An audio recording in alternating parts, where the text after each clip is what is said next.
আসসালামু আলাইকুম। সবাই কেমন আছেন? আমি আল্লাহর রহমতে আপনাদের সকলের দোয়ায় ভালো আছি।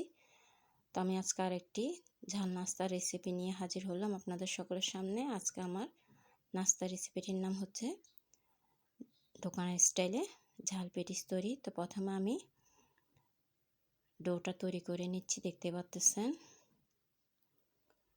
আর ময়দাটার মাঝে আমি শুধুমাত্র লবণ, বেকিং পাউডার এবং তেল দিয়ে মিশিয়ে এরপর অল্প অল্প পানি দিয়ে একটা ডো তৈরি করে নিলাম। এরপর কিছুক্ষণ রেখে দিলাম। এরপর আমি এরকম পাতলা করে রুটিটা বেলে নিচ্ছি, দেখতে পাচ্ছেন। আর আমরা সবাই কিভাবে রুটি বেলতে হয় সবাই জানি। আর কিছুদিন আগে আমি একটি পুর তৈরি দেখিয়েছিলাম এবং বলেছিলাম কিভাবে পুর তৈরি করতে হয় ঝাল নাস্তার জন্য। সেজন্য আর আজকে পুরটা তৈরি করে দেখাচ্ছি না।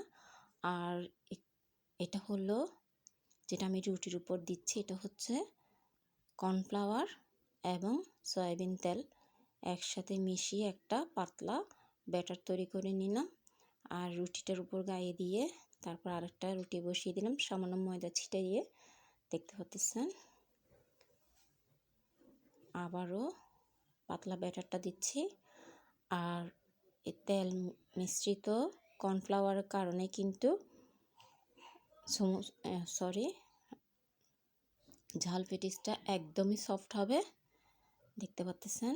আমি একটার উপর একটা রুটি বসিয়ে দিচ্ছি, এরপর 4 কোণা কেটে নিব।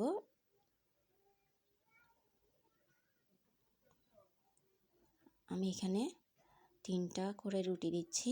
আর দেওয়ার পর কিন্তু এভাবে আস্তে করে বেলে নিতে হবে যাতে চতুর্পাশ সমান হয় এবং কাটতে সুবিধা হয়। যেহেতু ঝাল পেটিসের জন্য চতুর্পাশটা কেটে ফেলতে হবে। খুবই মজা এই ঝাল পেটিসটা, দোকান থেকেও অনেক স্বাদের এবং অনেক স্বাস্থ্যসম্মত। বিশ্বাস হচ্ছে না? একবার হলো তৈরি করে দেখবেন আপুর কথাটা সত্যি কি না। আর আপনারা অবশ্যই এইভাবে একবার হলো তৈরি করে দেখবেন এবং কার কেমন লেগেছে অবশ্যই কমেন্টস করে জানাবেন। দেখতে পাচ্ছেন, ঠিক এইভাবেই করে কেটে নিতে হবে। আর আপনারা চাইলে কিন্তু এখানে আরও লেয়ার বাড়াতে পারেন, তবে আমি 3টা করে দিচ্ছি। আর এটা হচ্ছে পুরটা, যেটা কিছুদিন আগে আমি কিভাবে ঝাল নাস্তার পুর তৈরি করে থাকি রেসিপিটা দিয়েছিলাম এবং বলেছিলাম। আর এই পুরটা দিয়ে আমি কি ঝাল নাস্তা তৈরি করে থাকি সেটা আপনাদের সাথে শেয়ার করব। তো এটা তার মধ্যে এটা একটা ঝাল পেটিস, দেখতে পাচ্ছেন। আমি সেই পাতলা ব্যাটারটা কিন্তু আবার চতুর্পাশে লাগিয়ে নিচ্ছি। এটা শুধুমাত্র সয়াবিন তেল এবং কর্নফ্লাওয়ার দিয়ে পাতলা করে ব্যাটার গুলে নিয়েছিলাম। আর এখান থেকে প্রথম স্তরটা তুলে নেব, আপনাদের সুবিধার্থে আমি দেখিয়ে দিচ্ছি।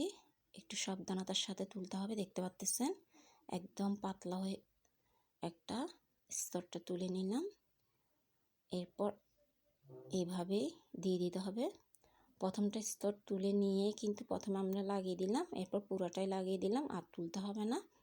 ঠিক সেম প্রসেসিংভাবে আমি আরেকটা দেখাচ্ছি। প্রথমে ব্যাটারটা লাগানোর পর এই পুরটা ঢাকিয়ে দেওয়ার জন্য এবং আটকিয়ে দেওয়ার জন্য